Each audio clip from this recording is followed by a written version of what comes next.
She left the conference room and went back to her office. Jen was hovering, and Beverly told her it was not all bad news but that she needed some time to marshal her thoughts. She also asked Jen not to let anyone disturb her for the rest of the day. She locked herself in and thought about the most important goal in her life. How could she get Dave to love her again? The start was simple. With the help of Susan, Beverly cyber-stalked him, getting on his Facebook page and starting a conversation. She had taken some of his bonuses from the sale and bought an old car, slowly restoring it in his new garage. He posted every step, describing in detail what he was doing. He put out an appeal for a front bumper cover, and she burned up the websites. Money was no object. If it got her back into his life, it would be worth every dime. The fates were with her because a man contacted her, showing the front end of the car. It was perfection, but the back was totally trashed thanks to a secret joyride by two of his great-nephews. When he found out how expensive it would be to restore, he pulled it out into a field and left it for 6 months. The interior was in excellent condition, and the front end gleamed like a new penny. Beverly bought it instantly, but not before bargaining him down almost $1,000. Hey, she was a master of negotiation when she remembered. Beverly planned her attack with precision, using Susan to help her. Dave was having a barbecue to show off his new gas grill and clay oven. It was mostly people from work, along with a few of his neighbors. Susan asked casually if she could bring a friend, and he readily agreed. This better not blow up on us, she warned Beverly. If he gets really pissed, it will make it incredibly awkward between him and the South. Of course, he replied. He has no idea who my friend is, and I told him you were meeting us at his house. I promised faithfully that if it started going bad, I would leave immediately. Beverly finished her plans. She must have changed outfits a dozen times before she realized it was just a cookout and she should dress for comfort. She went with a really nice sundress in his favorite color, light blue. It stopped just above her knees, and quite a bit of leg would be showing when she sat down. He had always loved her legs. She used very minimal makeup, just wanting to highlight her eyes. She wore her hair loose, surprised at how long it had grown. She wore no jewelry except her engagement ring, wedding band, and a small diamond necklace he had bought her the first year they were together. Beverly was shaking a bit when she pulled into his driveway. It was the first time she had seen the house, and she was surprised at how big it was. Why would an almost single man, childless, need such a big house? It gave off an air of old-fashioned charm, from the graveled paths to the porch swing on the wraparound porch where several people were gathered. They looked at Beverly curiously as she walked to the door, wondering who she was. She was just about to knock when it swung open. There he was, his eyes widening with surprise. It had been 10 weeks since they'd laid eyes on each other. Before he could speak, she rushed out with what she had planned to say. "Hello, Dave. Please don't be upset. Susan invited me, and I wanted very badly to see you. If you don't want me here, I'll go, but please, can I stay?" He stood for a moment before grinning. "Come in, Beverly. I'd like to show you my house. And sometime later, I think we need to talk, don't you?" He reached out, and she clung to his hand like it was the only thing on earth that would keep her from floating away. He flinched but didn't pull back. He introduced her around, and many seemed surprised to hear he was married. She glanced down and breathed a sigh of relief to see his band still on his finger. Maybe there was hope for them yet. She finally let go when Susan dragged her away to gossip. They whispered war plans to each other, and Susan gave Beverly a hug with encouraging words. "You've got him a little off balance right now. Keep him that way. Don't give him time to think about the past. Keep him in the moment and his eyes on you. Be as affectionate as he will allow, but if you sense reluctance, back off. You need to get him used to you again, understand?" Beverly found it very sage advice and promised her she would. She went looking and found him out back. He had a massive yard, easily 4 times the size of their house, and it was meticulously groomed. His building stood shining under a fresh coat of paint and a new tin roof to match the house. When she saw him, she just stopped and observed. He came out of the building carrying an elaborate bird feeder in one arm and a small girl, 3 or 4, in the other. She was hugging his neck, giggling, and raining kisses on his cheeks. He was smiling, and it suddenly hit Beverly like a knife through the heart. She would never be able to give him kids now. At their age, it had dawned on her how selfish she'd been. Her career had superseded family, and there was absolutely nothing she could do about it now. Beverly forced her mind to clear. In order to keep him in the moment, she had to stay in the moment. There was always adoption if they got back together. Her mind was clear now, the fog of power and arrogance washed away. If he still wanted a family, they would find an age-appropriate child and adopt, maybe more than one. "Who's your girlfriend, honey?" She didn't know if he caught the honey, but he smiled. "This beautiful young woman is Ari. We're good friends. I'm a little too old for her, but when she grows up, I see more than one broken heart in her wake." He set Ari down. "Do you think you can carry this by yourself? If not, I'm going to put it on the table here and you can get your sister to help you. And I didn't forget my promise. I'll be over tomorrow to put it up for you." Ari said hello to Beverly in a breathless little girl voice that made you just want to hug her to death, and toddled over to a stunning young woman, babbling excitedly. They approached Beverly and Dave, smiling. "Thank you, Dave. You don't know what it means to her. She watches the birdhouse you gave her for hours and was thrilled when a bluebird family took up residence. Plus, she's almost worn out the bird book you gave her. I had to read the names to her, and she's committed them to memory. We'll be going down the road, and she'll name them off: Robin, Bluebird, English Sparrow, Crow. Her preschool is so impressed they've organized a visit to the local aviary. She wants you to come too if you can get off from work. We'll see if I can spare the time." "I'd love to," Beverly said. "I should probably go. She'll be so wired it'll take both of us to wrangle her." The woman looked like she was still in her teens. To use a common term, the girl was built and wasn't averse to flaunting it. Her shorts weren't quite Daisy Dukes, and her halter top was modest, but it did nothing to mask her physical appeal. She also had the prettiest set of lips Beverly had ever seen. Beverly nearly lost it when the woman put her hand on his arm and stood on tiptoes to kiss him. He glowed red, and Beverly was furious to see her lipstick on his cheek. The woman grinned at her, and Beverly knew she was being baited. "You must be his wife." "I'm sorry, but after a while, we all thought you were fictional. I'm Marcia. Dave and I are neighbors." It took every bit of self-control Beverly had not to slap the smirk off her face. "Oh, I'm very much alive. I'm sure you'll be seeing a lot more of me from now on." They stared at each other until Marcia smiled and walked off, putting a little extra swish in her shorts as she strolled away. Beverly turned to Dave, pissed and ready to rail, but was stopped cold by his smirk.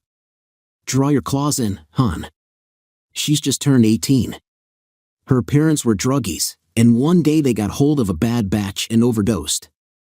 She's living with her grandfather now, and frankly, he has no idea what to do with her. I like her, and I adore her little sister. Besides, it bothers you how exactly? You haven't contacted me in 11 weeks and had precious little to say for the 2 years before. I just assumed you wrote me off as a bad business decision and moved on." Beverly opened her mouth to say something, but instead, she just burst into tears and walked off. Damn him. Why did he always equate everything to business? Of course, she knew the answer but couldn't face it. Susan swept in, shooting lasers at Dave, and herded Beverly into the bathroom so she could compose herself.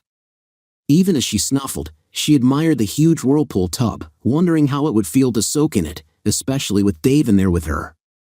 She took a few minutes but got her composure back, especially when she remembered he had called her hon, something he hadn't done in, well, she couldn't remember how long. She said as much to Susan, who told her he had finally stopped holding his feelings in, which she took as a good sign. I kind of deserved what he said, but it didn't make it any easier here. I came here to try and rekindle my marriage, and tucking my tail and running isn't a good start. So, Susan, stay out of it. No matter what gets said, this is like heavyweight boxing, so I'm going to take my lumps and keep swinging. Maybe I'll get lucky, or maybe I'll get knocked on my butt. Hang in there, honey, and if you start losing too badly, swing below the belt. Either way, you'll get his attention. Composed, Beverly went back to the party to find Dave sitting at a table with an older gentleman, Ari firmly planted in his lap. He started to stand, but she told him not to, taking a seat beside him. Ari looked at Beverly for a few minutes before reaching out and touching her pendant. The older gentleman spoke. Ari, stop. Don't bother the nice lady. Beverly shocked both of them when she held out her arms and Ari scooted over. Do you like it? Dave got it for me a long time ago. It's one of my favorite things in the world. Pretty, Ari said. Yes, it is, baby. Maybe someday in the future, some nice young man who means as much to you as Dave means to me will give you one. If he does, cherish it. Remember every time you look at it or where who gave it to you and why. Now, if you promise to be really careful, you can wear it for a bit. Can you do that? Ari's little girl eyes looked up at Beverly with a solemn expression on her face. I promise. Beverly slid Ari up on the table, facing her, turning her back to Dave. Honey, a little help here? He seemed lost, not sure what to say. Beverly, you don't. Nonsense. She already promised to take care of it, right, precious? Ari nodded. Beverly felt his hands shake while she enjoyed his fingers on her neck, the most intimate touch they'd shared in months. She gently placed the pendant around the little girl's neck as she giggled and clapped. Beverly carried her into the hall, putting her in front of a large mirror so she could see herself. Ari clapped her hands in joy, which made Beverly smile. It took so little to make a child happy sometimes. After that, Ari stuck to Beverly like glue, leaving every so often to check on her sister, who was enjoying the attention of one of the young men from Dave's office. They were on his front porch in rockers, so she gently rocked Ari and sang her a song her mother used to sing to her. She felt eyes on her and looked up to see Dave staring, tears visible in his eyes. He turned abruptly and walked into the house. Beverly couldn't very well chase him with a sleeping child in her arms, so she continued to rock. A few minutes later, he was back, reaching down to get her. Come on, let's put her in a bedroom for her nap. She'll be awake in a little while, full of energy. Beverly followed him into a bedroom where he laid Ari down, covering her with a light blanket. Won't it scare her to wake up alone? No, she knows where she is. As soon as she wakes, though, she'll let us know. They stood looking down at the sleeping angel, almost touching. He turned to go, and Beverly grabbed him, pulling his head down to hers and kissing him, not a little peck, but a full-blown kiss full of passion. He started a little, then kissed her back, giving just as good as he got. When he finally pulled back, questions in his eyes, Beverly put a finger to his lips. Don't think. Enjoy. Then she kissed him again before pulling back and leading him out of the room. It was enough for now. Marcia met them on the back deck, questions in her eyes. She's asleep, honey. We tucked her in, and she looks to be out for a while. She looked at Beverly oddly. Thank you. You've been really nice to her. She doesn't get that much attention. Really? Dave told me you didn't like kids. Flames must have been pulsing out of Beverly's eyes. How dare he share such an intimate bit of information? Before she could blow up, Dave spoke. That's not necessarily true, Marcia. I said she didn't want children of her own. She seems to get along fine with the few we've been around. Oh, said Marcia. Why didn't you want kids? Marcia, mind your manners. You don't know this woman well enough to ask such personal questions. Leave it alone. Marcia was immediately contrite. Apparently, Dave was important to her. Sorry, I'm sorry. I didn't mean to. Something about the way Marcia suddenly looked so young and helpless touched Beverly, so she hugged her unexpectedly. Hush, baby, it's all right. I know you didn't mean anything, so there's no harm done. Come on, let's get those tears dried and fix you up a little. Dave stood with his jaw hanging as Beverly led Marcia way back to the infamous bathroom. It was sure getting a lot of use today. She got a cloth and towel and gently patted Marcia's face dry, saying soothing words to calm her down. Marcia hugged her like she was afraid to let go. When she finally calmed down, Beverly had her wash her face, envying the smooth skin of youth.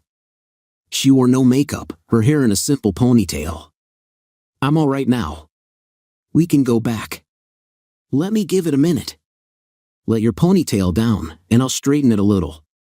Marcia eyed Beverly like a child as she sat in front of the mirror.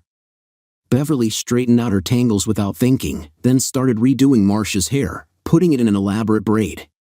It made her even more attractive. Determined to go further, Beverly used a bit of blush, a hint of mascara, and a light pink lipstick. When Marcia saw her reflection, her eyes grew bigger as she watched herself transform. Beverly had made her look like she could comfortably be on the cover of any teen magazine. Wow, just wow.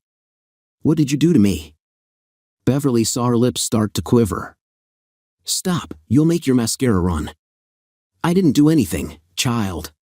It was there the whole time. You're a diamond, baby, you just needed a little polishing. Now let's go back and knock them dead. That young man you were talking to? I wish he'd spent more time with you. I'll bet. Conversation almost stopped when they returned, and it wasn't long before there was more than one man vying for Marcia's attention. Beverly returned to Dave, standing beside him as he manned the grill. Were we ever that young? He asked, smiling a bittersweet smile. If we were, I can't remember it, she said. It makes you feel good, doesn't it, watching the old mating dance? It does, and even if you don't, I do. One memory forever enshrined in my heart is the first time I kissed you. We were what, 19? I was still a virgin then. Boy, we sure got over that quick, didn't we? I think I knew after the first date we were destined to be together. What happened to us? Life happened. We grew up. Our priorities changed. Suddenly, the thought of ducking out of work and spending the day playing wasn't as important as making a meeting or coming in early to beat the competition so you'd have a leg up when promotion time came along. Or you couldn't go on a spontaneous road trip because you had things left over from the week before and needed to finish them and start on the new week so you'd gain ground. Good or bad, Beverly, we grew up, and now we're growing old. He stopped suddenly, but she knew what he was thinking. They were growing old and not together. She had to derail the train fast. Will you show me your garden? He smiled and led her over. It was a lot larger than she thought it would be. It was just like him, neat and orderly, teeming with plants she had no idea about. He named them off for her: black crumruckers, yellow boy tomatoes, striata, and spaghetti squash, Italian gray zucchini, French purple pole beans, butter beans, and bush stringless beans, poblano and Cubanelle peppers.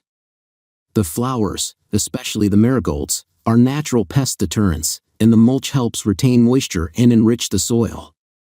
It almost completely eliminates having to hoe weeds. Ari popped up, done with her nap. She tugged on his pants leg, and he picked her up without a second thought. Pick, she said, pointing to a bright yellow tomato. Dave carried her over, set her down gently, and Beverly was surprised when the little girl took hold of the tomato and twisted it carefully until it came off in her hand. She held it up to Beverly. Eat, Dave said, laughing. She wants you to wash it so she can have a sandwich. I've taught her not to eat anything until it's washed. I use organic pesticides, but there are still pesticides, and I want to be safe. Good idea, Beverly said. She held out her hands, and Ari toddled over.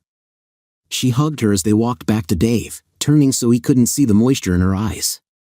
Her maternal instincts, she wasn't even aware she had, were surging strongly. Marcia came over, but Ari refused to leave Beverly's arms. Well, all right then. I'll help Mr. Dave plate the food.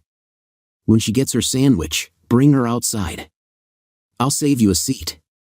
Marcia walked off smiling. Beverly washed the tomato thoroughly, found the bread and mayo, sliced it, and built Ari her sandwich. She sat and watched, telling her to put more tomato until the whole thing was on the sandwich. This is going to be messy, Beverly thought as she carried the plate back outside, Ari holding onto her sundress. Marcia had saved a spot between her and Dave, and Ari spent her time going from one lap to another. She ate half the sandwich, half a buttered ear of corn, and half a hot dog. It was still a lot of food for a little girl. Beverly was right, it was messy, and Marcia had to take her for a change of clothes. They sat under the party lights Dave had placed in the trees, watching the sun go down. Beverly was surprised to see there was no alcohol. Dave told her privately it was because Marcia's grandfather was a recovering alcoholic. He left shortly after, though, and Dave pulled out a cooler full of beer along with 4 bottles of wine. It wasn't enough to get everyone smashed, but enough to give everyone a pleasant glow. He had music playing, with speakers situated around the patio, surrounding them with gentle instrumentals and languid love songs. Beverly snuggled into Dave, hoping for the best, and he responded by putting his arm around her. She almost cried with happiness. Marcia and one of her admirers, along with Sol and Susan, were dancing, swaying together across the grass. Young love and old connecting in the soft lights. The music changed to a love ballad popular when they were in college. They had danced many a slow dance to that tune. Dave stood, pulling her along. Beverly had just enough time to kick off her sandals, then she was in his arms and 21 all over again. She held him as tightly as she could and soaked his shirt with her tears. One hand reached up to push her hair back and caress her cheek. They stayed together for a few minutes after the song ended. She stepped back, noticing Susan was standing with her mouth open while Marcia grinned. The tears started again, and soon they were in a 3-way hug, all of them sniffling, which led to another trip to the bathroom. This was getting to be a habit. She started to fix her makeup one more time, thought better of it, and washed her face. The guests left, thanking Dave for the evening. Marcia hugged them both tightly. She had a sad face when she pulled back. "What's the matter, baby?" Beverly asked. I wish you guys had been my parents. Maybe I would have had the love I deserved, the love Ari is going to need. I'm scared, really scared. Now that I'm 18, the support check for me will stop coming. Ari will still get one, but it isn't much. Gramps is already uncomfortable with us being there. If the money dries up, he'll kick us out. Beverly was shocked beyond words, and Dave had an expression on his face she hoped she would never see again. Marcia, I want you to listen to me. I'm right next door. If things get bad, you come here immediately, understand? If I'm not here, lock the doors and call us, one or the other. We will be here for you and Ari. Say you understand. Beverly watched, shocked, wondering what kind of hell their lives had been through. Snapping out of it, she hugged Marcia again, gave her card, and scribbled her private number on the back. Save this. If you need anything, and I mean anything, you call, you understand?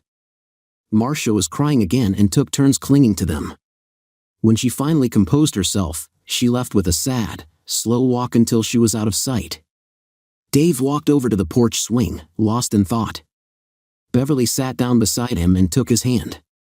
What are we going to do? What do you mean? He asked, coming out of his reverie. About the girls. We can't leave them in a situation like that. What do you suggest we do? I'd take them in a heartbeat if I could. Why don't you? I don't know how it would work. She's 18 now, Beverly said. She's legally an adult, so she can live where she wants. Since she is legally an adult, she can petition the courts for full custody of Ari. I'm sure the grandfather would go along with it just to get rid of them if what she says is true. Here's what we do. I'll take charge of the legal stuff, that's my strong suit. Yours is sales, so you need to sell her on the idea of being an adult and doing what's best for both of them. 1. It looks bad, a single older man taking a young woman and child in. That stung. Beverly finally let some of her temper loose. You listen to me, Dave Waxman. You are not a single man, you have a wife, and she is not inclined to be referred to as the former Mrs. Waxman. It took all of this to wake me up, Dave, and I intend to never sleep again. I missed you so badly, honey, but introspection has led me to understand that what happened is all on me. I took you for granted for so long that I got used to it. I got bad advice, went a little power mad, and screwed my life up in ways I could never have imagined. Tonight was the first step on my way back to you. Do you still love me? It took everything she had to ask that question, and she was scared to death of the answer. He looked thoughtful, and it filled her with dread. I love the you I fell in love with, not the you that you've become. If we manage to start again, things will have to be a lot different. I'm not asking you to be submissive, Beverly, but I would insist on you acknowledging me as an equal that deserves your respect and a good bit more than the time you've given me for the last few years. I woke up after I left. I have no desire at all to go back to that life, and I'm damn sure never stepping foot in that house again. I need to know in my heart that if the situation ever arises, you would pick me over the business every time. Honestly, I don't think you can do it." Beverly was crying despite her best efforts not to, and he took her hand. "Honey, all that being said, I'd really like to try again. I miss not waking up beside you, the affectionate gestures we used to share before you got too important. There are a few things we need to do, though. The first is to find a competent marriage counselor who can guide us back to each other. We need to set some ground rules on how we allocate our efforts, making sure there's always time for each other. Does this sound reasonable to you? Would you be willing to live here in this house if we get back together?" It was too much. He wanted to save their marriage. He still loved her. She broke down, sobbing hysterically for at least 5 minutes while he held her gently, stroking her back. Eventually, she got herself together enough to answer him. He waited, wondering if she understood what he'd told her. He'd never accept second billing ever again. If she wanted to stay married, it had to be to him, not the job. Honestly, he didn't think she could do it. She really surprised him with her answer. "I agree to almost all of it. I'm not worried about the house. It's nice, but without you there, it may as well be a box under an overpass. I'm sure the commute will suck until I get used to it, but if it helps save my marriage, I'll get over it pretty quickly." She sighed. "I lost direction, honey, and I want to find my way back home. I need a guide, and I'm depending on you. The counselor is a really good idea. Do you want to find one, or shall I? We'll both have to agree, of course, before we commit." It was a few minutes before she could go on, crying into his shoulder. She finally pulled back, wiping her eyes. "One of our first priorities should be to reestablish our intimacy. I know it's probably too soon for sharing a bed, but can I stay here tonight? I really need to wake up in the same house as you. As far as priorities, you are my main focus right now. I still have to work. Thanks to my blunder, I'm not in a very good position, so I have to really put effort into everything I do. But I will make sure I'm home at a reasonable hour. If something comes up that I absolutely can't walk away from, I'll call immediately. I'm willing to put forth maximum effort to ensure this never happens again." He believed her conditionally. Truth be told, once he got over the hurt she had caused him, old feelings had started back. Most of their adult lives were entwined, and at the end of the day, he decided he didn't want to break them. He was serious about a counselor. If ever a couple needed professional help, it was them. She was saying all the right words, and he was curious to see if she meant them. "All right, you can have the room Ari took her nap in. It has its own private bath. If you need something to sleep in, we'll find you a shirt." She surprised him by shaking her head. "No, I saw that big whirlpool tub in the master bath.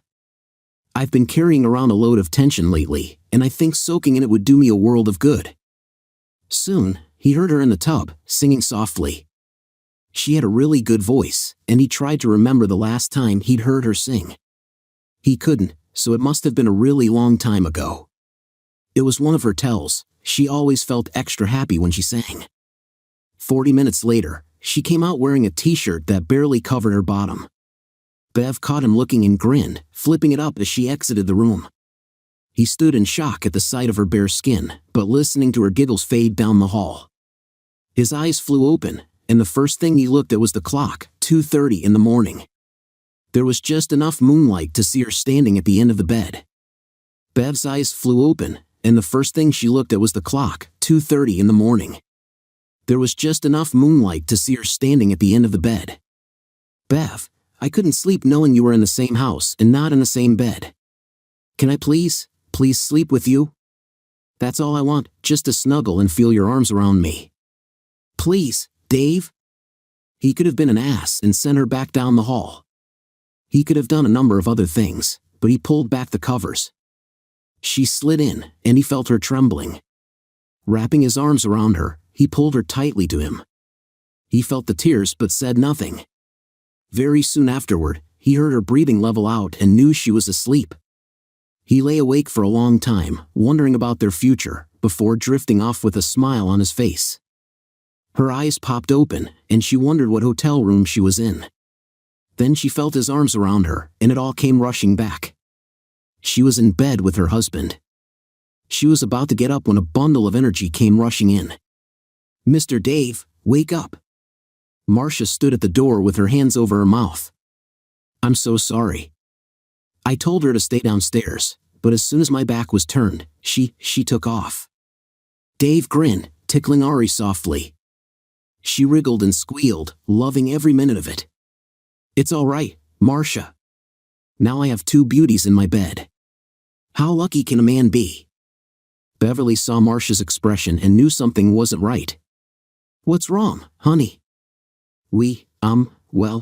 Gramps hasn't gone grocery shopping lately. I was going to ask if I could give some of your cereal to Ari." She could tell Marcia was embarrassed beyond words. Beverly's heart went out to her. "She doesn't need cereal, honey. She needs a good breakfast.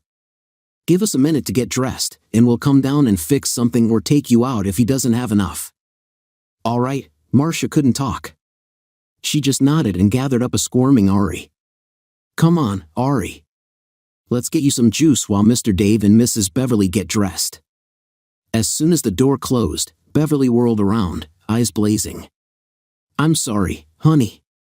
I was hoping for some long overdue loving, but it can wait. Really, what kind of man doesn't make sure there's enough food in the house for his children? Where's your robe?"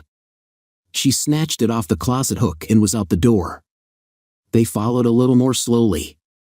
After answering the call of nature, she was in the kitchen with all of the cupboards open, frowning. Dave was about to explain that as a single guy, there was not much need to keep a stock, but he thought better of it. Beverly didn't give him a chance, marching out to her car and getting the bag, as Dave always called it. One day, she was at a business luncheon, and a vendor spilled red wine all over her light blue dress. She had to excuse herself, drive home, and change. After that, there was always a bag in her trunk that contained at least 2 outfits. Choosing the most casual dress, she was back, telling Dave to get his butt in gear. They had children to feed. A very quick shower and shave later, Dave was waiting by the door. Bev was almost as fast, and he couldn't help but admire her. She always chose tasteful clothes but was not averse to showing off her toned body. They almost didn't go out for breakfast when Beverly found out there was no car seat for Ari, but when Dave told her that they were less than half a mile from a really nice breakfast buffet, she decided to sit in the back with Ari until they got there. The girls consumed mass quantities. He looked at Bev and knew she had the same thought. These children were missing meals. Her eyes were dark with anger, and Ari asked if he was mad at her. Dave straightened his face and told her he was, because she had eaten the last pancake. Then he grinned and told her it was a good thing that they could always get more. There was a mall across the road, and in a tone that brooked no argument, Bev told Dave to pull into its lot. They were there for 2 hours. First, she went to a department store and bought the best car seat they had, banishing him out to the parking lot to install it. By the time he got back, they were in full shopping mode. Bev made sure they both got 3 outfits each. Ari loved it, but Marcia seemed embarrassed. Bev gently hugged her. "Please let me do this. We never had children, and just once I want to pretend I'm out with my daughters doing mother-daughter stuff." Ari got bored pretty quickly, so Dave walked her around while Marcia and Beverly finished up their shopping. Their last stop was a grocery store, and Ari rode as Dave pushed the cart, while Bev and Marcia discussed everything they picked up as if they were preparing the Last Supper. Ari contributed by putting everything she could reach in the cart, especially while they were in the snack aisle. Beverly started to put some of them back, but Ari made big eyes at her, so she left them. It was a quiet ride home. They were unloading the groceries when Beverly suddenly asked, "How many bedrooms do we have?" Dave found it very interesting when she said, 4. "Why?" She just rolled her eyes, took the girls, and went upstairs. 10 minutes later, she called them. Dave found them standing in the biggest guest room, the one with the attached bath. "This is the girls' room. It belongs to them now. It will be their sanctuary if things go bad. You need to make sure Marcia has keys so she can come over anytime. Understand?" Marcia was standing there, wavering between hopeful and scared.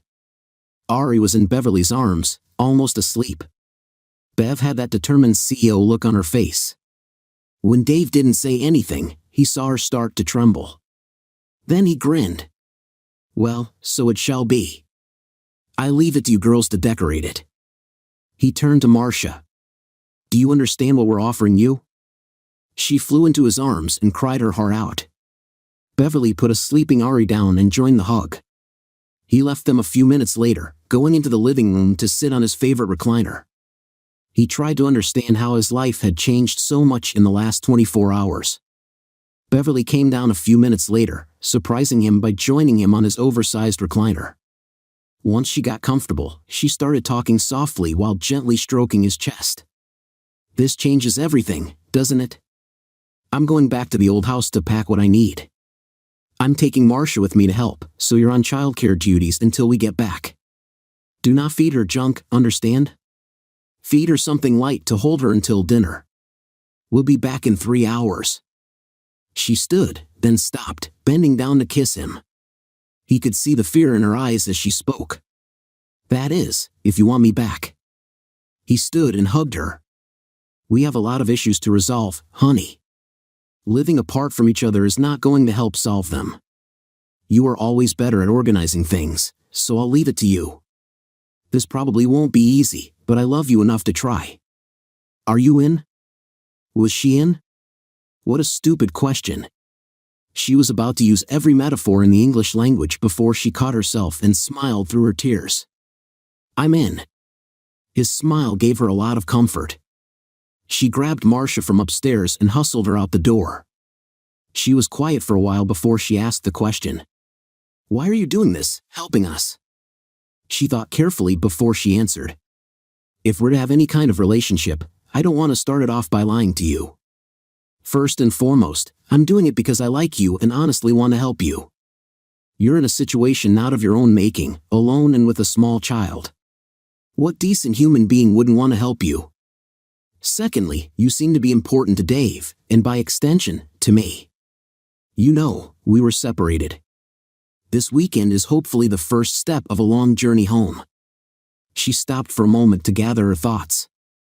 "One of the things I discovered while we were separated was that Dave really wanted children, and I was selfish enough to deny him that. Then I met you and Ari, and emotions I didn't even know I had came surging out of me. Now, I bitterly regret my decision not to give him children. You girls are my do-over. I'll never be your mother, but I'd like to be the best mother figure I can be to you and Ari, no matter what happens between Dave and me. You probably don't understand, but I would honestly like to try. May I?" Tears glistened in her eyes, and then she reached over and took Bev's hand. "Well then, you can count me in on your campaign to get Dave back. After all, for a perfect family, both parental units have to be present, right?" Beverly had to pull over. Marcia held her while she cried, and she reveled in her touch. When she finally got herself together, she let her loose, kissing her softly on her cheek. "Thank you, baby." When she called her baby, she started sniffling, so they hugged again. Then she hit her with a bombshell. "To truly be my daughter, you need to live with us full time. Now that you're 18, you can petition the courts to transfer custody of Rue. We'll pay for all the legal fees if you agree. It should be pretty simple, and when we're done, no one can take her away from us. You need to start practicing saying yes, Mom. Now would be good." Beverly lost feeling in her hand because her grip was so strong. It came out as more of a sob than a statement, but she understood it as though she'd shouted it. "Why, yes, Mom." She wandered through the house as she basically cleaned out her closets and dresser drawers. It took them 4 trips to get all the stuff in the car, filling the trunk and most of the back seat. "You have a beautiful house, but it doesn't feel like Dave's. This feels warm, you know?" Beverly did know. "You're exactly right. I've lived in the cold long enough, baby. That's why we're selling it. I plan to never spend another night there. I find I love being warm." They came back with her car stuffed. Ari and Dave came out with her in his arms. Dave asked Beverly why she didn't take her truck. She slapped his arm playfully. "Now you bring that up? We'll use it next time. Think about what you'd like for dinner while we unpack. Dave thought he impressed Bev when he made a simple stir-fry using chicken breasts, zucchini, carrots, ripe bell peppers, yellow and red onions, mushrooms, and chopped Brussels sprouts. He served it over rice with a surprise. He had taken parfait glasses, chopped up some tomatoes of different colors into little chunks, added basil leaves, and blended them with olive oil and a touch of vinegar. It was a very nice visual. Ari would have just eaten tomatoes if they'd let her. She had a bit of a temper tantrum and got her first experience with parental controls. Ari, do you want to grow up to be as pretty as your sister? Ari wondered where this was going, but she nodded her head. Uh-huh. Then you have to eat different foods. You like what this tastes like. It has a whole lot of things you already like mixed together. Taste a spoonful. Beverly took a small spoonful and fed it to her like a baby. Her eyes grew wide, and she smiled. Dave took a shot at the parenting thing. That's more. Please say thank you to Beverly for helping you learn something new. She looked at Beverly and smiled. More, please.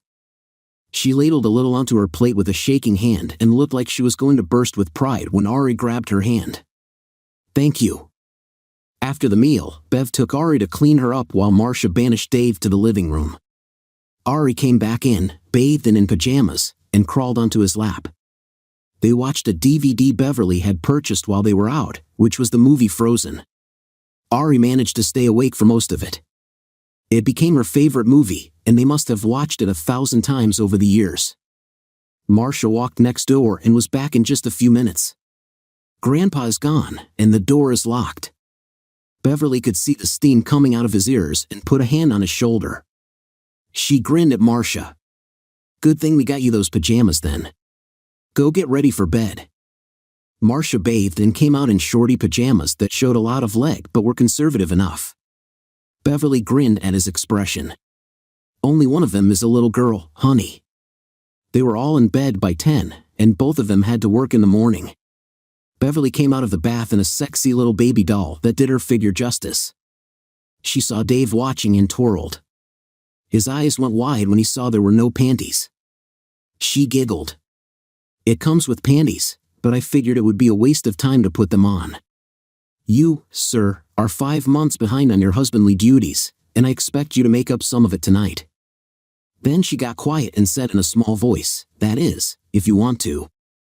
He stood up and slipped the gown over her head. In my opinion, you wasted time putting anything on. I love you. Just like that, her amorous mood vanished. She was too overcome with emotion to be aroused anymore. He still loved her.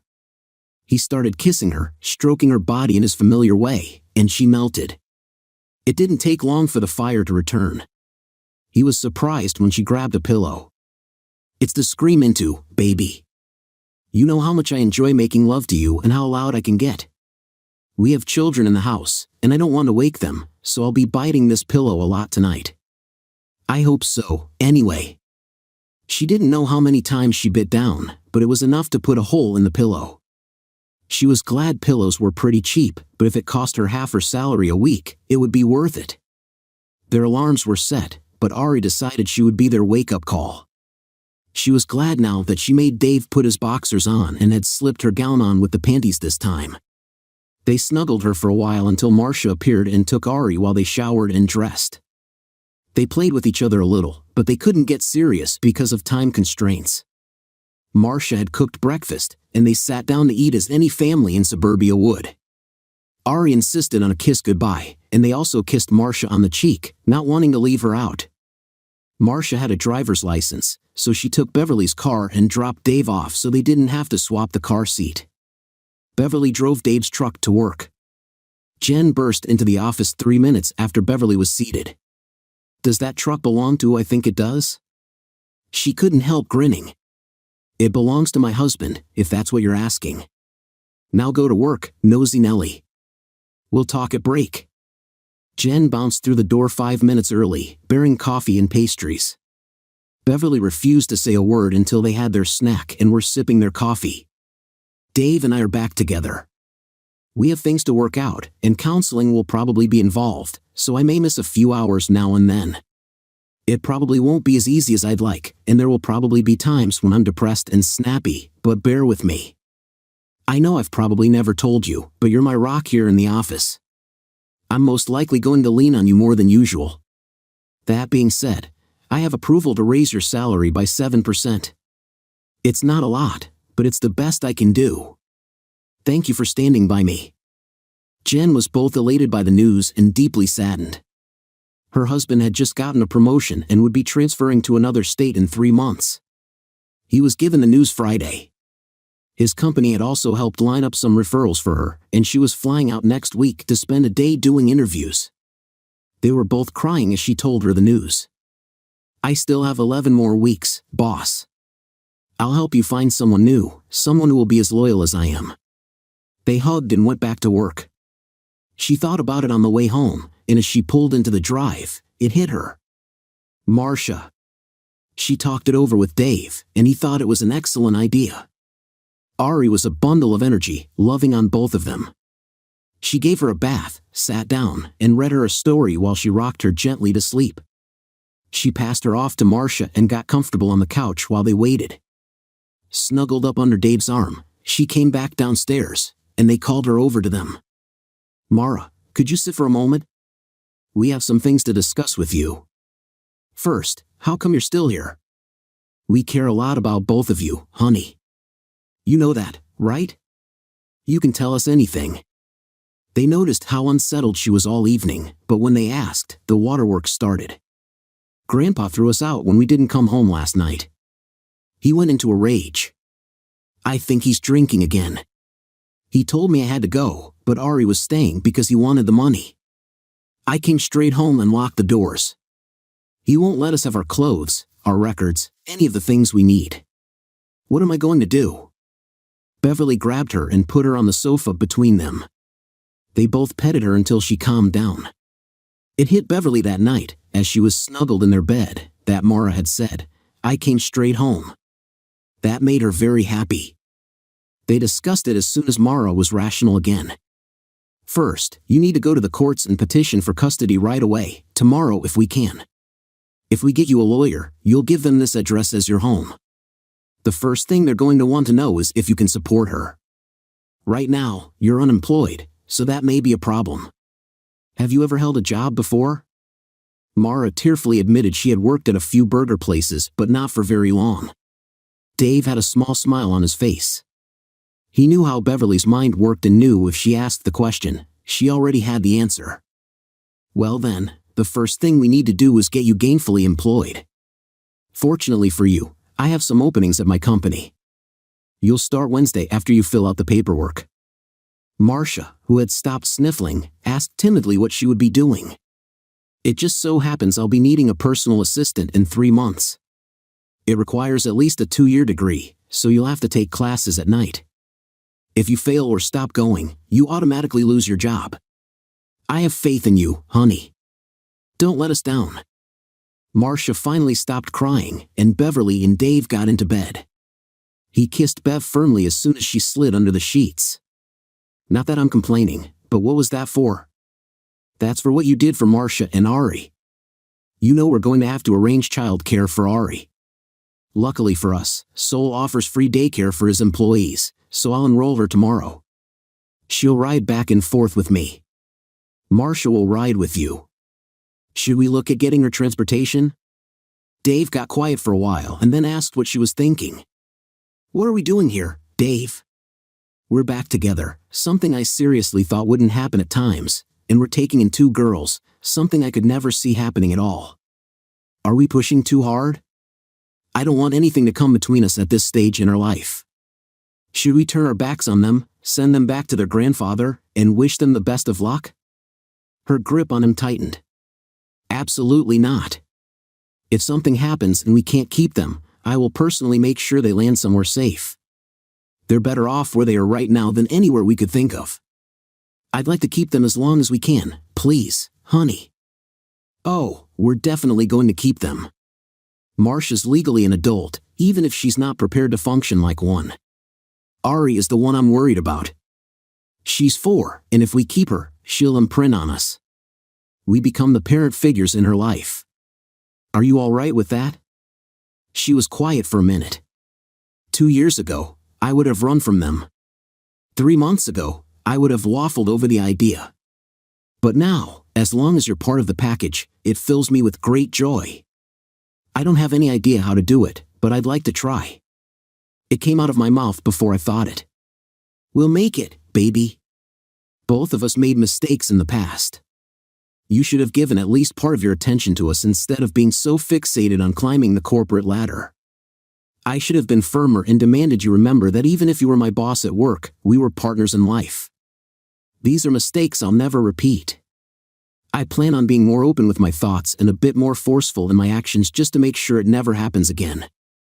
I still think counseling is a good idea. After the dust settles with our kids, we need to look into that. He felt tears on his shoulder and wondered if he had gone too far. He asked, and she slapped his arm playfully. These aren't tears of sadness, they're tears of joy. I never thought the term "our kids" would ever come out of your mouth or that I would be so thrilled to hear it. They're the missing link, my love. We got so focused on ourselves, well, in my case, anyway, that we forgot what life is like. Children force you to prioritize. Suddenly it's not all about you anymore, it's about them.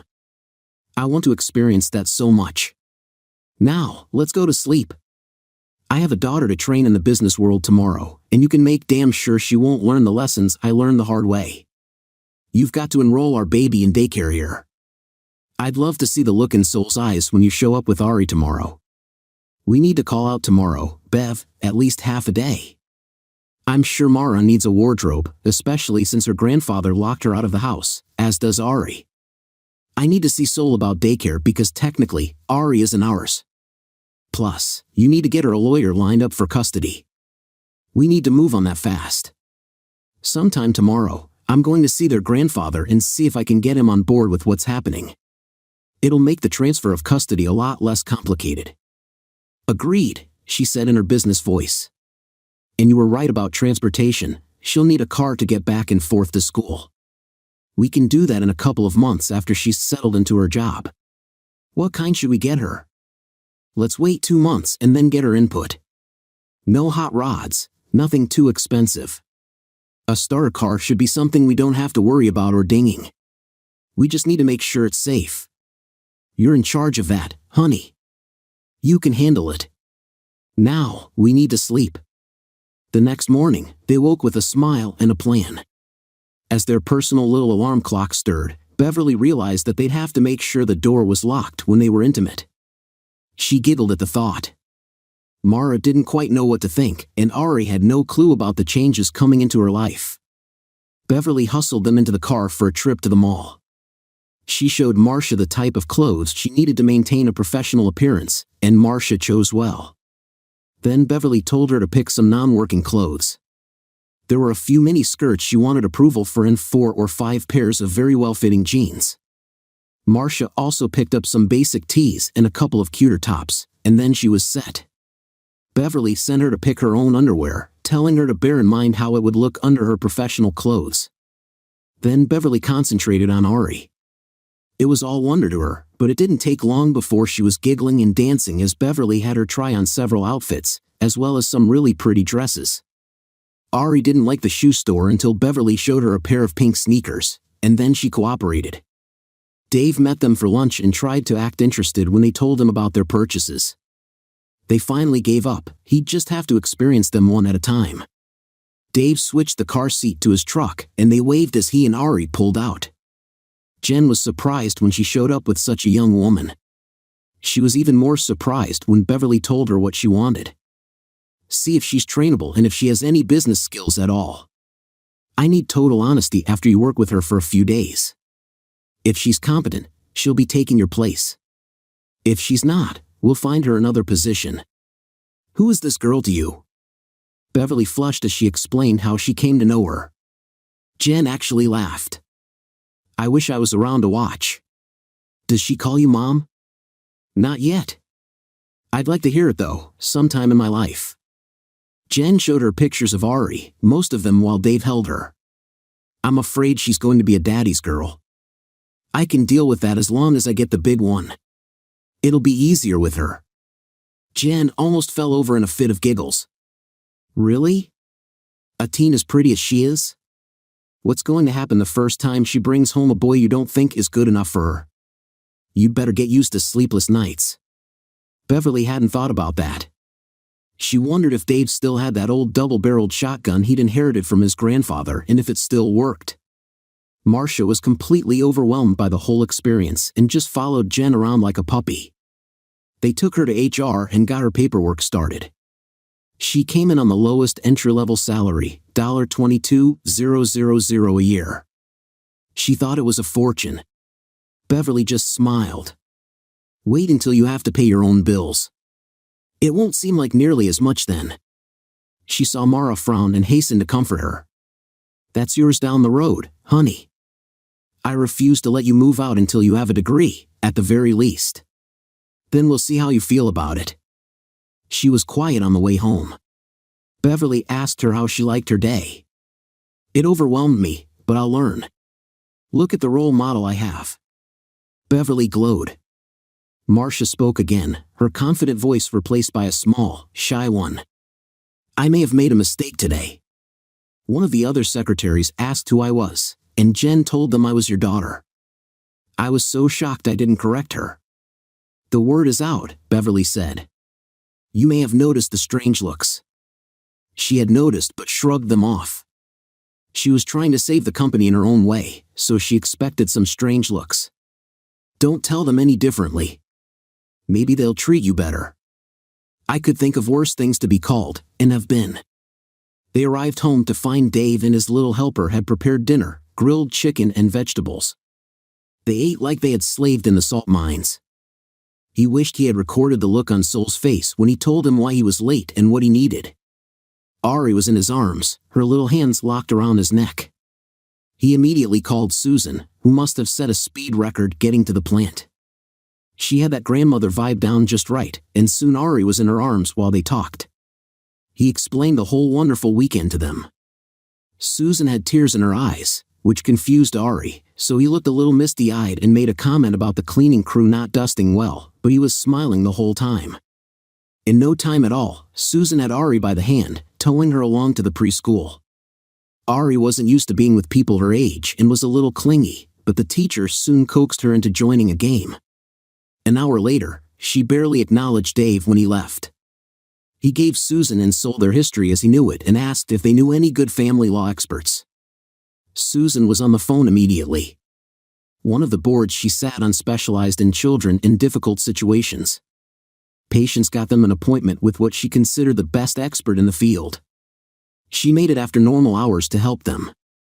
He couldn't wait to tell Beth, but Susan brought him back down to earth with some pointed questions. So, 1 weekend with your wife and having these children dumped in your life makes everything all right? Not in the least, Susan. We have a lot of feelings and old wounds to sort out. The children won't make it any easier. We plan to find a good marriage counselor and, later on, if things work out, make a few visits to a family expert to smooth the path for all of us. I know this, though, we still love each other. We are also developing strong feelings for those two girls. You know how goal-oriented and driven Bev can be when she wants something, and she wants the whole package.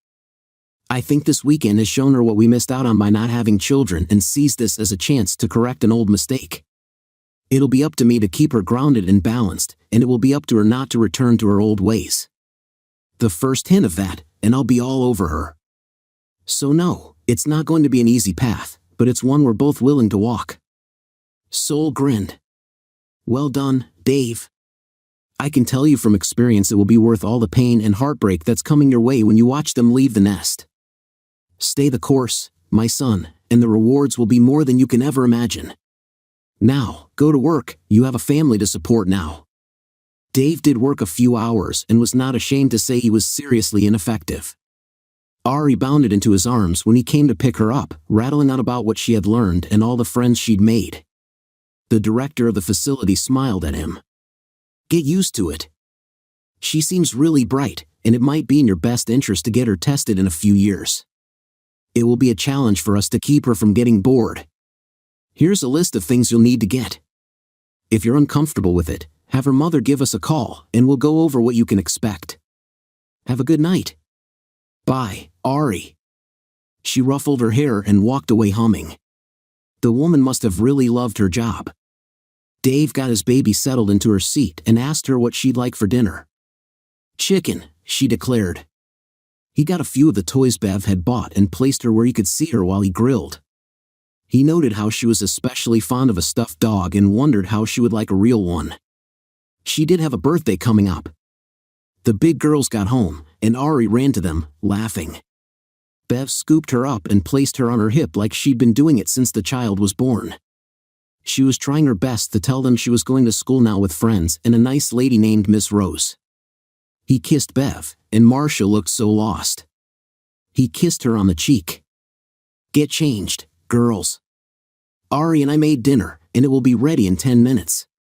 Ari followed them into the house, singing and laughing as she tried to hold both hands at the same time. 10 minutes later, they reappeared, all changed into shorts and tees, even Ari. The picnic table was quickly set, the tea and lemonade poured, the chicken plated, and the veggies arranged on a large platter. Ari had just gotten back from Bible school at a local church the week before, and she grabbed his hand. Grace, she said. So, they all held hands while he thanked God for the food and his girls. That was enough for Ari, and she called out amen as she pointed to the roasted carrots. Bev helped her with her plate, chopping everything into small pieces. That night, after a ritual of baths, stories, and the rocker, Bev snuggled up to him. She seemed to want to bring something up but didn't seem to know how. Bev, we promised to be honest with each other. If something bothers or concerns you, you have to share. Why did we quit going to church? Short answer, we got too busy and too lazy. Why? What brought that on? Ari, when she insisted we say grace. We need to find a church. It will look good when we have social services around investigating us. I refused to go to a house of worship just to keep up appearances because I'd be afraid the roof would fall in. I agree. It would probably be good for both of the girls, but it would also be good for us. We could get involved in activities for people our age and find a new circle of friends. It could end up being a new support group for us. Let's talk it over with the girls before the weekend and get their thoughts. That apparently made her happy because she shimmied around a bit, and he felt her bare bottom up against a suddenly very interested part of his body. Lock the door, she whispered as her top flew across the room. They woke to Ari pounding on the door, upset that she couldn't get in. He dove for the bathroom while Bev slipped into her robe and opened the door. Ari was crying but soon settled down as Bev cuddled her. No more locked doors, she told him the next night. If we need time alone, we'll make sure the door is open when we're done. Got it? They fell into a routine over the next few weeks. Ari never missed a day of waking them up, diving onto the bed for kisses and hugs while she chattered happily about what she was going to do at school. Marcia had been taking makeup lessons from Bev and would get ready for work while they entertained Ari. In her professional dress with proper makeup, she looked a lot older than 18. Dave wasn't happy about that. Bev would laugh, everybody knows she's the boss's daughter. There may be some interest, I'd be disappointed if there wasn't, as pretty as she is. But it's a professional environment, and Jean and I watch her like hawks. Still, she's 18, and I think, because of her home situation, she hasn't had very many dates. I think she'll be really popular when she starts dating. Did you ever find that shotgun? Yes, and I bought a box of buckshot. Bev was still laughing when she went down to breakfast. The grandfather finally came to the house after the girls had been with them for 3 weeks. He came when Dave and Beverly were gone. They had taken Ari with them to the grocery store, and Marcia stayed home to fix dinner. He knocked on the door, and when she answered it, he demanded they come home. Marcia tried to reason with him, saying they wanted to remain where they were, and he got really agitated. She thought he might have been drinking. Of course, as soon as they got Ari down for the night, she told them all about it. Dave indicated he would be going over to talk to him the next day, but Beverly talked him out of it. Let me call Mrs. Less. She'll know what to do. Mrs. Less was the family law expert Susan had recommended, a retired judge who went back into private practice after retiring from the bench.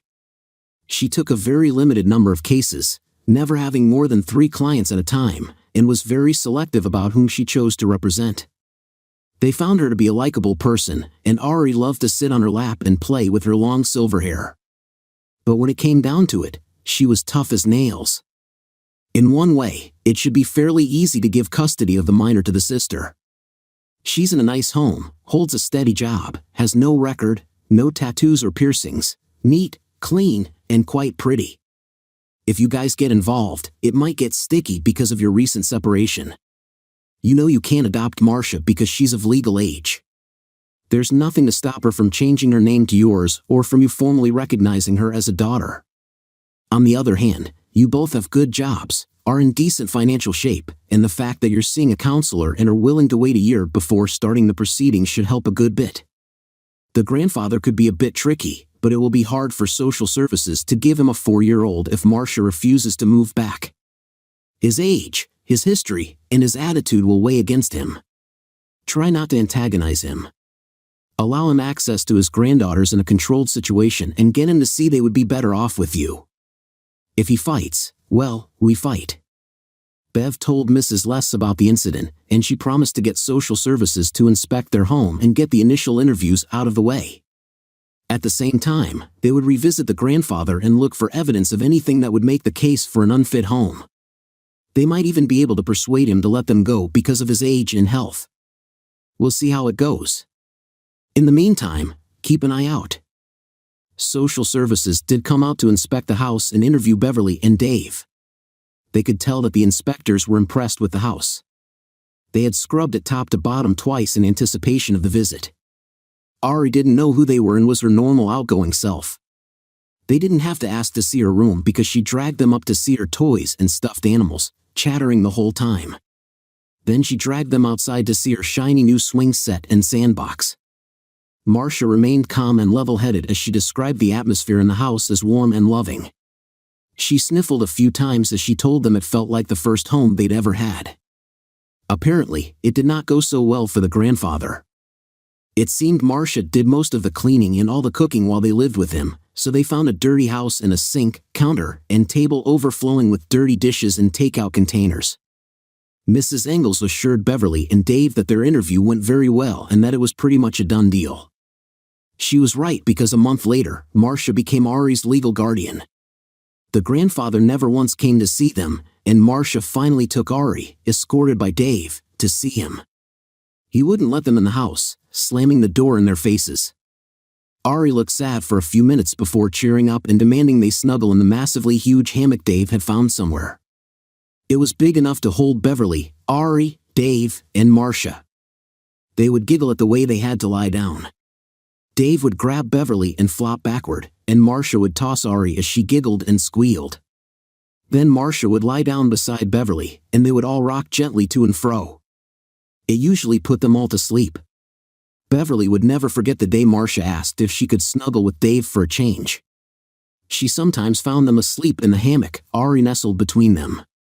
She took pictures, and Marcia put them on Facebook with the caption, "Snuggling with her dad." Beverly showed it to Dave, and he surprised them all by rushing out of the room. She found him crying in the backyard. He gave her a huge hug and kiss. "Sorry, it's just something I never thought I'd see." He came back in and gave both girls a huge kiss. He would like to say marriage counseling was a walk in the park and they only had to go a few times, but that wasn't the case. Their counselor was a pretty shrewd woman. She had them tell her in separate sessions why they split up and why they decided to get back together. She offered all her insights during the sessions. There were times when they shouted at each other and times they cried and hugged, as if they were afraid the other would disappear if they let go. She would lead them along like lambs to slaughter, then prop them back up and analyze everything when they were done. It seemed he harbored a deep resentment of her almost unilateral decision not to have children. She wasn't shy about trying to bring it up every once in a while. In the end, they learned a lot of things.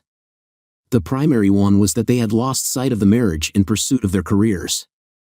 He found that while he was very proud of what she had accomplished on many levels, he resented it, especially when she started minimizing him as she climbed the ladder.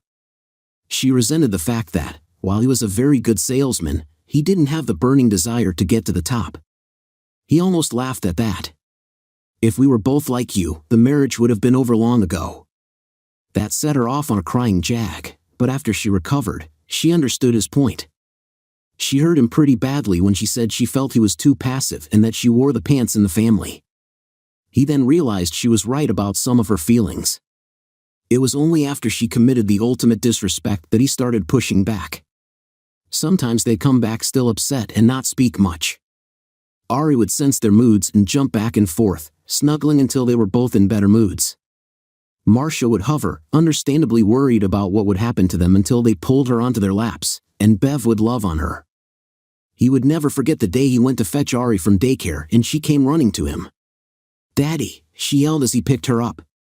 She'd heard all the other kids calling their parents Mom and Dad and decided that was the way it was supposed to go. He told her, after he got his emotions in check, that if he was Daddy, then Beverly was Mommy. She seemed to understand that logic because she jumped down from the truck and ran to Beverly, carrying a cutout dinosaur with little red puffballs glued along its spine. "Mommy, look what I made for you." Dave honestly thought Beverly might faint. Then the tears came. Marcia and Dave watched for a minute, and she turned to him. "Well done, Dad." Then his tears started leaking. The dinosaur hung in a shadow box on Beverly's office wall until she retired. She stood in the hallway of their house, waiting. Marcia stood by her side, holding her hand. It had been almost 2 years since Dave and Beverly started on the long road back to each other. This was the last step on the path. She heard the music start, and Marcia held the door for her. She was still thinking about the conversation they'd had while they were waiting. "Thanks, Mom. Thank you and Dad for saving us, giving us a loving home, and believing in me. I can't believe I'm going to be a junior in college next year. I promise to do well. After all, I have a heck of a role model to emulate." Beverly hugged her hard, trying not to ruin her makeup by crying. "It's me who should be thanking you. I had just about lost everything. My career was going up in flames, my husband had left me, and I had nothing left. Then I came to that cookout to make one more effort to get my life back. I not only got my husband back, I got a family as a bonus. Have I told you how much I love you and Ari and how proud I am of you?" Marcia laughed every day. "It'll probably take another 30 or 40 years before I get tired of it. Now straighten that face, it's almost time." She walked through the door to the cheers and claps of their friends. The Reverend of the Episcopalian church they had been attending for the last 14 months was standing at the bower, smiling. Their friends from the age-appropriate group they had joined were there. JY had even flown in with her husband and 5-month-old son. Sol stood beside Dave while Susan, dressed to match Marcia, and Ariana took her place on the opposite side from Marcia. 6-year-old Ari was standing there with a basket of rose petals, flanked by their boxers, Sunny and Sugar. Each had a little pillow strapped on their back. They stood for a minute, enjoying the scene, before Dave slowly walked down the red carpet, preceded by Ari spreading rose petals. The dogs were in their usual positions, one step behind her. They joined hands in front of the Reverend and recited their vows. Dave got a big surprise when Ari handed him her ring. Dave had taken it to the jeweler for cleaning and had a large diamond-encrusted band wrapped around it. She let him slip it on her finger, glancing at the mother's ring the girls had gotten her for her last birthday. The 2 different stones twinkled in the twilight. A tear slipped down her cheek when the Reverend asked, "Who gives this woman away?" And Sol answered, "Our daughters do." It was the 3rd most important day in his life. The first was marrying Beverly the first time, the second was the day Ari's adoption papers were signed and she got to carry their last name. Marcia broke down when he told her she would have to take their last name, too, giving her the papers. All she had to do was file them, and the Waxman family was complete. He grinned as he slipped the expensive band on her finger. It symbolized the old, with the original setting, and a new beginning, with the upgrade. He already had the one for their 30th anniversary in mind. If he thought he had a surprise for her, she topped him in a spectacular way. After the vows and the kiss, she called for everyone's attention. "Thank you all for coming, old friends and new. There's one more thing to celebrate tonight." She turned and took both his hands, saying the words he never in his life expected to hear. "Honey, you know I had a doctor's appointment yesterday. It was to confirm something I already knew in my heart. I'm pregnant. I'm 8 weeks along." I have no idea how it happened, but I consider it a gift from God. Oh, and it's a girl. People started clapping and cheering, and he reacted in a way they never suspected. He fainted. Beverly and Dave sat and watched Ari cross the stage to receive her high school diploma, just as they had watched Marcia do the same for her college degree 10 years earlier. Ari had graduated with honors and would be following Marcia to the same university. Dave glanced at Marcia while he held his 4-year-old grandson on his lap. She grinned back while she held his twin sister. If he thought Beverly was a terrific mother, it paled to how she doted on the grandchildren. Marcia had inherited her grandfather's house when he passed, and she had remodeled it to suit her and her then-new husband. It made it really easy to see the grandkids, as they had a gravel path that led from back door to back door. He had already subdivided 2 acres in between them to build Ari a home. When it came time, he'd also bought an empty lot next door for the terrier that was squirming on the seat between Bev and himself. Their daughter Haley must have been a tornado or hurricane in her past life, judging from the way she lived her life, always in motion, always on the way to somewhere else. About the only one who could calm her was Ari, whom she had followed around as soon as she could walk. The thought of her hitting puberty scared him to death. Maybe it was time to buy a new box of buckshot. Beverly retired at 50, jumping off the corporate plane with a silver parachute sporting a gold overlay. She had saved the company and, in a move she said was inspired by Dave, led it to a merger with the South Korean company that had encroached on her territory. It was a win-win for everyone, and she was considered a business whiz for brokering the deal. The chairman flew down to oversee the merger and talk her into taking another assignment. They were sitting in her office, and he was admiring portraits of a green dragon with red ridged spine tips and another dinosaur, not as easily identified, that was yellow with blue dots. "I'm sorry, sir. I'm entering a new phase of my life that I want to enjoy to the fullest. My youngest daughter just turned 11, my middle one is getting ready to enter college, and the oldest, well, you know," she grinned. "Roll, we missed the bus on that one. I still can't believe she went to work for the Koreans. Tell her if it doesn't work out, she and Jin will both be welcomed back with open arms. I'll pass it along, but I wouldn't hold out much hope if I were you. Jin really likes her new position as general manager at her new company, and Mara is having a ball working with their clients. It's a little insulting when they trot her out to show how progressive they are for hiring American women and putting them in positions of authority, but she's proved her worth and they really are impressed. The owner has his granddaughter working as her personal assistant for the time being, hoping she will absorb her techniques and skills." They both laughed. "Well, I had to try. Good luck to you, Beverly. Send pictures of the grandchildren when you drop us a line now and then. Think about the consulting position we have on the table. You could work on the projects of your choosing for as long or as short as you want. I'd hate to think I wasted all the energy it took to train you. It might break up the boredom now and again.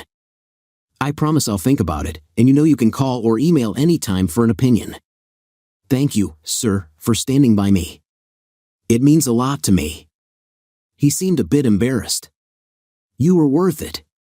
Goodbye, Beverly." She grabbed him in a tight hug as he reached for her hand, dripping tears on the lapel of his expensive jacket. He patted her in that fatherly way of his before she let him go. She knew that after a year or so, she would consult for them part-time, as long as it was short-term and didn't require extended absences. She was fine with it. She really was good at what she did. She figured when the youngest grandchild started school would be about right. Dave looked at Haley as she squirmed, toned down from her nickname, Hurricane Haley. It was about over. As she smiled at Dave, he remembered the time he heard she was going to join the family. Bev and Dave had decided to renew their vows after their counseling and court appearances to adopt their girls as a celebration of the successful resurrection of their marriage and completion of their family. He was already almost overcome with emotions when she dropped the bomb on him, pregnant at 38. She said she didn't know how it happened but suspected it was an interaction with some cold medicine. She couldn't quite look him in the eye at times, and he knew it was deliberate on her part. If she had just asked him, he would have been ecstatic, but he suspected she was afraid he'd tell her no. He fainted dead away when he understood what she told him and all their family and friends. She looked completely panic-stricken when he woke up, his head cradled in her lap. She was crying and apologizing, so he shut her up the most effective way possible. He pulled her head down for a kiss that felt like it lasted a lifetime. After that, she understood that he was happy. He worried constantly, but Bev sailed through the pregnancy like it was nothing at all and continued working until he pitched a fit and she stopped 3 weeks before her due date. When Haley came into the world, he was there with Beverly. He was lucky enough to present their newest daughter to her and marveled as the tiny bundle wrapped her tiny fingers around one of his. It went straight to his heart and would always be there. He had the look on Bev's face when she first saw her daughter recorded, and when he felt down, stressed, or just plain old, he'd pull it up and just stare. He always felt better afterward. Marcia had Ari and was waiting with Sol and Susan, their grandparents. They had added them to their brood so seamlessly that many thought they really were theirs. When they got to go into the room and hold the baby, there were enough tears to fill a bathtub, but no one was sad. Over the months, everyone saw the bond developing between Ari and Haley. Ari was so small when they got her that she had only memories of them, and for years, she really thought she was theirs by blood. She was devastated when she found out the truth, but Bev comforted her. "You may not be family by blood, honey, but you're family by love. We got to choose to love you. I, for one, was hooked the very first time I saw you and you played with my diamond necklace. As far as you're concerned, as far as we're concerned, you are our blood daughter. Nothing will ever shake the love we have for you. Understand? Nothing." She held her head high and was sure when she heard her name, Ariana Marie Waxman, that it was given by two parents who loved her very much. He lasted a few more years after Beverly retired before he followed her. Sol's daughter was changing, and he didn't like the direction she was taking. Sol's death had hit her very hard, and she was less herself for a few months. She finally got over it when Bev showed up and forced her to go to lunch, telling her their story. "When was the last time you surprised your husband with a night of passion? When was the last time you even had dinner with him?" She waved her hand around the office. "This," she said, "is not worth your husband. I almost lost mine, and I'll never forget the pain or the struggle it took to get him back. Think long and hard, Amanda. You think Sol would want this? Hell no, he wouldn't. He'd tell you to sell the damn company before you lose your family. Think back, he ran the company for decades and hardly ever missed dinner with his family or any of your important moments growing up. If he could do it, you can do it." It must have worked because she hired enough staff and trained them well enough to delegate a lot of the day-to-day operations to them. When she was certain they could handle it, she surprised her husband with a second honeymoon at a tropical location. They made love every day, sometimes more than once, and she shocked him by telling him she'd gone off birth control when she started planning their escape and hoped she was pregnant. Their first son was born almost exactly 9 months later. Once Beverly and Dave were free, they started on their bucket list, which contained all the things they had said they wanted to do or try when they had the time. They bought a motorized RV and spent a lot of their summers tooling around the U.S., usually with a grandchild or two along for the ride. Sometimes Haley came along, but she preferred to stay with her older sisters. Then they shocked everyone by spending a month on the island of Crete. Bev had seen it on a travelogue and wanted to see it in person. From that day forward, they came home for a month and then spent a month in Portugal. The next trip was to Spain, followed by Italy and France. After taking stock, they decided they liked Crete best and bought a nice 4-bedroom house on 10 acres.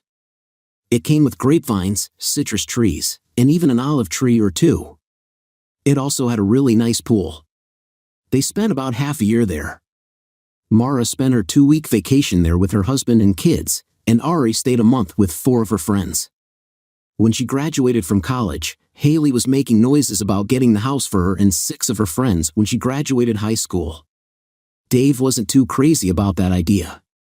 Bev learned some of the local language, and one of her favorite phrases meant "let's get into the pool naked and fool around." At 56, Beverly could still rock a bikini when she bothered to wear one.